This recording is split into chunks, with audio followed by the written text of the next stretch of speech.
Hello students, welcome back to organised knowledge channel. आज की इस वीडियो में बच्चों डिस्कस करेंगे वर्कशीट नंबर 24 क्लास 6 विज्ञान की। बच्चों ये वर्कशीट है जो आपके लिए 9 दिसंबर 2020 के लिए शेड्यूल की गई है शिक्षा निदेशालय की ओर से। आज की इस वर्कशीट में बच्चों हम विद्युत तथा परिपथ के बारे में पढ़ेंगे। विद्युत के बारे में सभी बच्चे जानते हैं। विद्युत क्या होती है? बिजली जो है उसको हम क्या कहते हैं? विद्युत कहते हैं।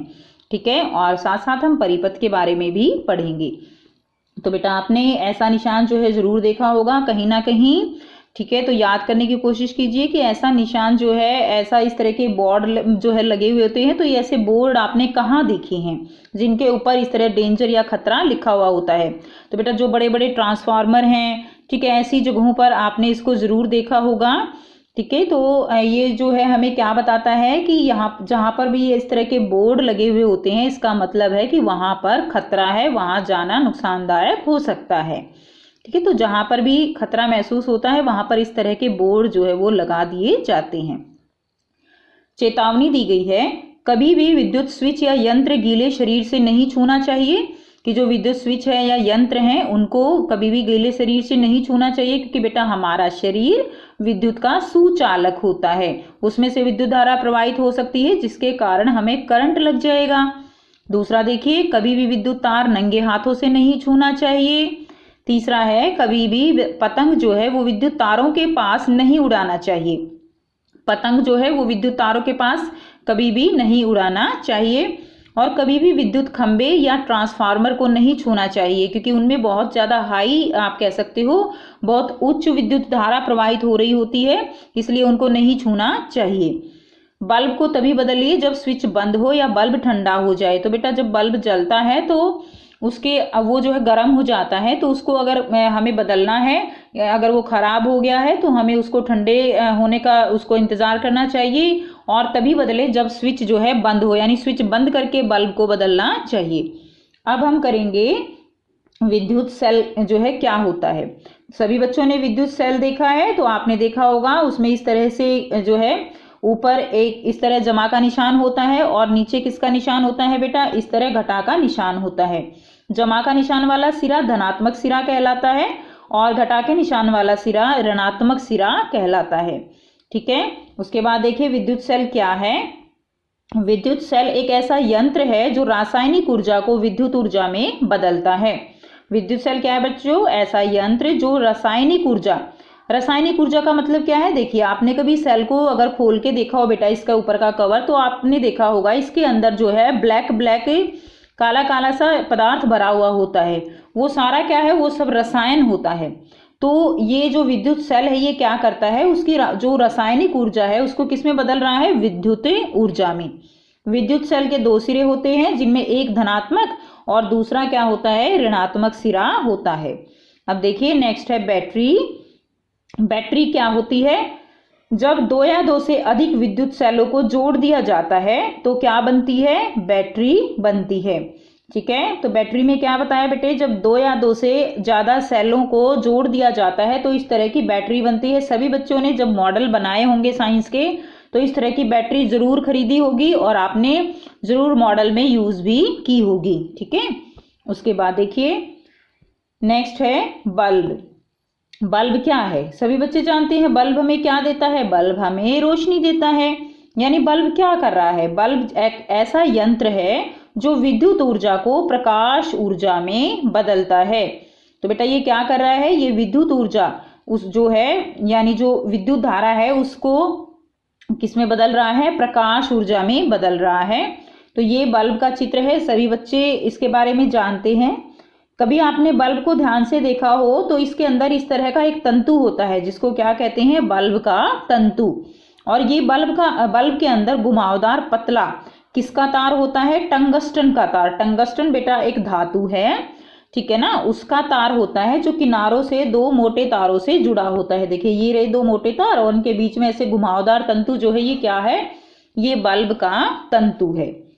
ठीक है, अब देखिए अब परिपथ क्या होता है। अब देखिए बेटा जब कोई भी हम आपस में ऐसे जोड़ देते हैं, जैसे मान लीजिए आपने जब कभी मॉडल बनाया होगा, इस तरह का परिपथ बनाया होगा, तो आपने क्या किया होगा? आपने वो आती है ना छोटी छोटी एलईडीज, वो जो है आप जोड़ते हो तो उसको आपने जोड़ा होगा, यानी यहाँ पे मान लीजिए आपने बल्ब जोड़ा है, बल्ब के साथ फिर क्या लगाया, फिर आपने बैटरी लगाई है, फिर आपने बैटरी के बाद आपने स्विच लगाया है, ठीक है ना, ऑन ऑफ करने के लिए।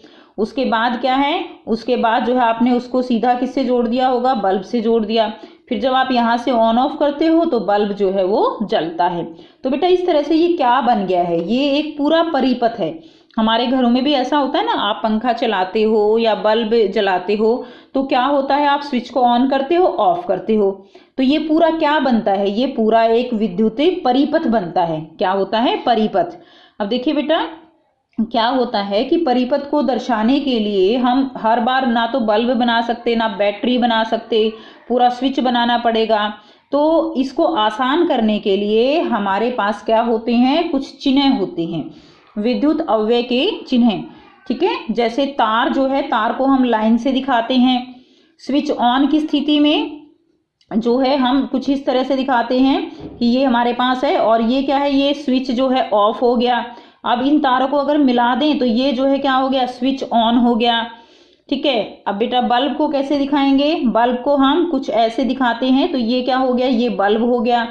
तो ये बल्ब जो है ये ऑफ है, अगर इसको हम ऐसे कर देंगे तो ये बल्ब ऑन है, ठीक है। उसके बाद देखिए सेल को कैसे दिखाते हैं, एक बड़ी लाइन एक छोटी लाइन, इनको ऐसे मिला देंगे, ये धनात्मक सिरा होता है, ये ऋणात्मक सिरा होता है। लंबी लाइन धनात्मक सिरे की और छोटी लाइन ऋणात्मक सिरे की होती है। उसके बाद देखिए अगर हमें बैटरी दिखानी है तो बेटा हमने पढ़ा बैटरी क्या होती है, दो या दो से अधिक सेलों को जोड़कर क्या बनती है, बैटरी बनती है। तो बैटरी को हम कैसे दिखाएंगे, देखिए ये हमारे पास एक छोटी लाइन हो गई, मान लीजिए हमें 3 सेल की बैटरी बनानी है, कितनी सेल की, 3 सेल की। तो कैसे बनाएंगे, ये तो हो गया एक सेल। अब 3 सेल की बैटरी देखो बेटा, एक सेल, ये हो गए 2 सेल, ठीक है। इसको हम अलग से कलर से भी दिखा सकते हैं।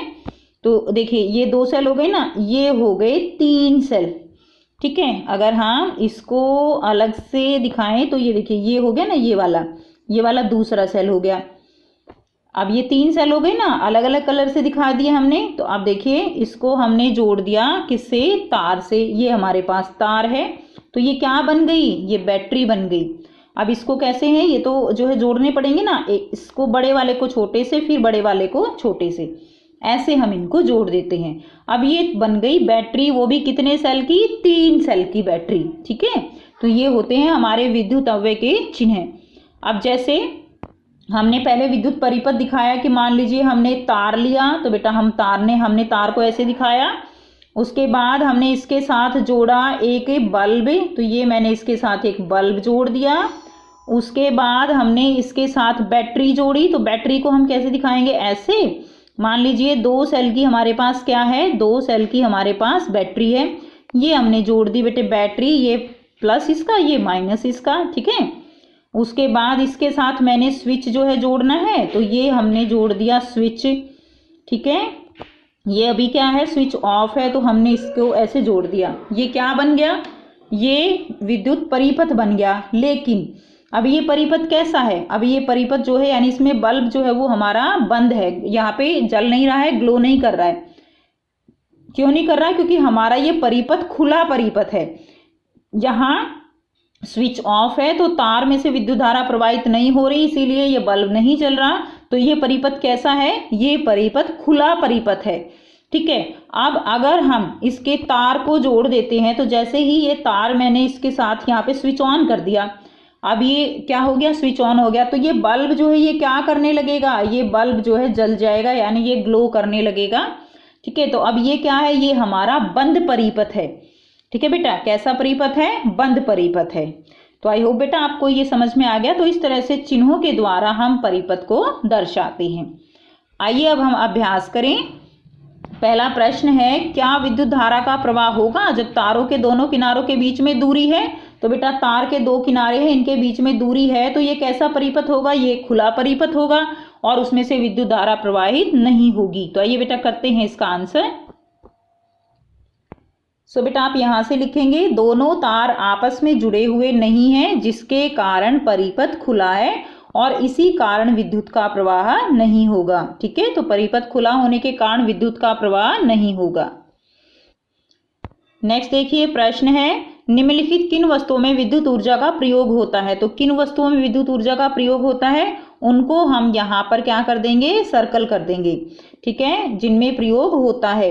तो देखिए पंखा, पंखे में प्रयोग होता है, गैस चूल्हा इसमें तो नहीं होता। उसके बाद फोन में प्रयोग होता है, हम चार्जिंग करते हैं तो उसमें भी विद्युत ऊर्जा का प्रयोग होता है। उसके बाद देखिए नेक्स्ट वॉशिंग मशीन, तो वॉशिंग मशीन में विद्युत ऊर्जा का प्रवाह होता है। उसके बाद नेक्स्ट है टेलीविज़न, तो देखिए टेलीविज़न में विद्युत ऊर्जा का प्रयोग होता है, किताब में नहीं होता, कंप्यूटर में होता है, टॉर्च में भी होता है बेटा, उसमें हम जो है सेल का प्रयोग करते हैं, या बैटरी वाली जो होती हैं टॉर्च उनमें भी चार्जिंग होती है तो टॉर्च में विद्युत ऊर्जा का प्रयोग होता है। उसके बाद देखिए फ्रिज, तो फ्रिज में भी विद्युत ऊर्जा का प्रयोग होता है। तो यहाँ पर देखिए गैस चूल्हा और किताब इसमें विद्युत ऊर्जा का प्रयोग नहीं होता। उसके बाद देखिए सेल के दो सिरों के नाम लिखिए। प्रश्न 3 है, सेल के दो सिरों के नाम लिखिए। तो बेटा यहाँ से लिख लेंगे सेल के दो सिरे, और सेल आपको बनाना भी है, धनात्मक सिरा और ऋणात्मक सिरा। तो ये दो सिरे, इनके नाम आप लिखेंगे, ठीक है। तो ये थी बच्चों आपकी आज की साइंस की वर्कशीट। आई होप बेटा आपको ये वर्कशीट क्लियर है। कोई भी डाउट है तो आप कमेंट सेक्शन में कमेंट करके पूछ सकते हो। वीडियो अच्छी लगी तो लाइक शेयर जरूर कर दीजिए, चैनल को सब्सक्राइब भी कर लीजिए। And thanks for watching, have a nice day.